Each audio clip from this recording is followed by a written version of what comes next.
मागायची काही गरज आहे का होता जर विचार केला काहीच मागायची गरज नाही पण ते मागते फक्त कशासाठी तर तुम्हाला मला देवाकडे काय मागावं हे कळण्यासाठी कारण ह्या मृत्यू लोकांमध्ये 4 वर्ग असे आहेत बरं का पामर मुक्त विषयी आणि जिज्ञासू मग 2 वर्ग असे आहेत की जे देवाकडे अजिबात काही मागत नाहीत बरं का आणि 2 वर्ग असे आहेत की जे देवाकडे कायम मागत राहतात मग पहिला वर्ग मी तुम्हाला कोणता सांगितला तर पामर वर्ग असा आहे का तो देवाकडे काही मागतच नाही बरं का आता काही मागत नाही ते पहिले 2 वर्ग आपल्याला बघायचे का मागत नाही पामर देवाकडे तर पामर देवाचं अस्तित्वच मानत नाही तो म्हणतो देवच नाही मग देवच नाही म्हणतो तर मग मागायचा विषय कुठं येतो का जो देवालाच मानित नाही देवच नाही म्हणतो मग मागायचा विषय कुठं आला का त्याचं फक्त कसं आहे घातलंय ना देवाने जन्माला आपल्याला खाऊन घ्या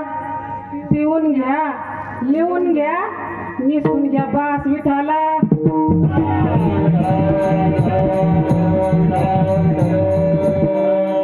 आताच्या भाषेत जर म्हणलं तर आयुष करून घ्या असा म्हणणारा कोणता वर्ग आहे तर पामर वर्ग सांगितला आणि मग आता मी तुम्हाला सांगितलं ते देवाकडे काहीच मागत नाही कारण ते देवाला मानित नाही दुसरा वर्ग मी तुम्हाला सांगितलं जो देवाकडे मागत नाही तो वर्ग म्हणजे मुक्त बरं का आणि मुक्त वर्गामध्ये जर कोण मोडत असेल तर साधू मोडत आहेत बरं का साधू संत मोडत आहेत कारण ते देवाकडे काही मागतच नाही तर त्यांचा अधिकार एवढा मोठा झालेला असतो का देवाला द्यायची ताकद त्यांच्याकडे असते पण मागायची ताकद त्यांची नसते कारण आत्यंतिक दुःखाची निवृत्ती त्यांची झालेली असते हो अंतःकरणामध्ये मागायची काही अपेक्षा राहिलेली नसती कारण त्यांना माहिती असतं का नाशिवंत आपण किती जरी मागितलं तरी उपयोग नाही कारण साधू संत भगवंताकडे फक्त शाश्वत मागत आहेत चिरंतन टिकणारे असं मागत आहेत साधू संत मग ते देवाकडे मागतच नाहीत का मागत आहेत पण काय मागत आहेत जे नामदेवराय मागत आहेत ते मागत आणि मग तुम्ही म्हणताना आता तुम्ही मुक्त सांगितलं म्हणजे ताई मुक्त का साधू संत असेच कधी देवाकडे काही मागतच नाही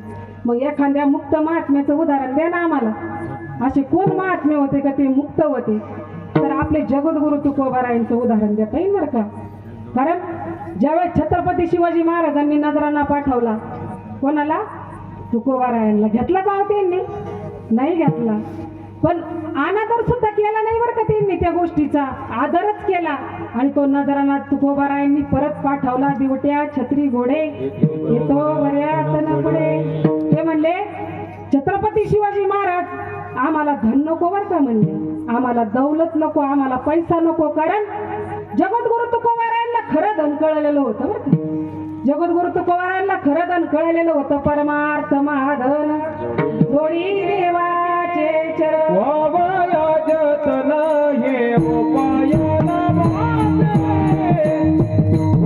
जतन हे उपायना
शब्दाची रत्ने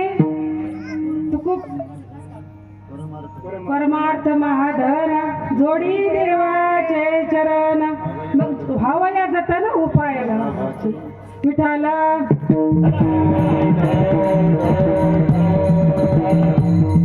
त्यावेळी जगद्गुरु तुकोबारा छत्रपती शिवाजी महाराजांना म्हणले आम्हाला आम्हाला हे धन नको बरं का तो जगद्गुरु ते छत्रपती शिवाजी महाराज हे धन आम्हाला नको. तुम्हाला जर आम्हाला द्यायचं असेल तर काय द्या, आम्ही तेने सुखी म्हणा विठ्ठल विठ्ठल मुखी तुमचे येर वित्त धन ते माझं मृत्यूचे समान. कंठी मिरवा तुळशी व्रत करा एकादशी मनवा हरीचे दास तुका म्हणे हिची आस विठ्ठल.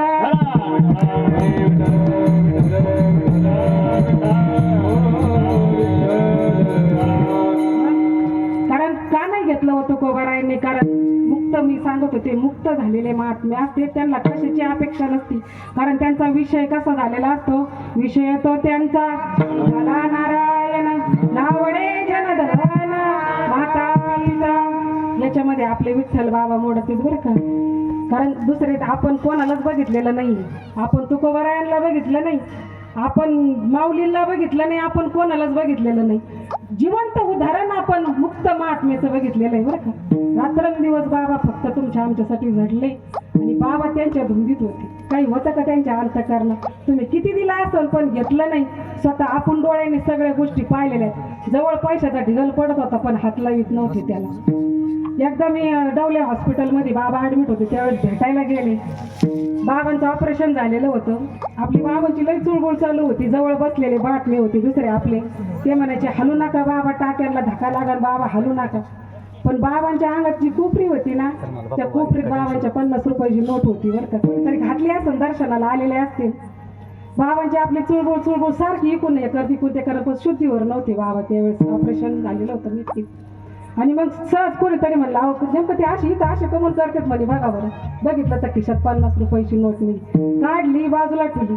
मला वाटतं 5 मिनिटात बाबांना शांत झोप लागली. विठाला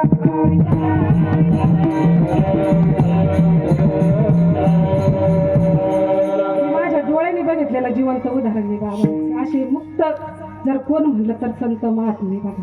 मी 2 वर्ग तुम्हाला सांगितले. हे 2 वर्ग असे आहेत, पामर आणि मुक्त देवाकडे मागत नाही. आता आपल्याला 2 वर्ग बघायचे. कोणते? तर जे कायम देवाकडे मागत आहेत. कोण मागत आहे? तर विषयी बघा. विषयी काय मागवतोय? विषयी जर म्हणलं तर प्रपंचिक बरं का. आता विषयी म्हणजे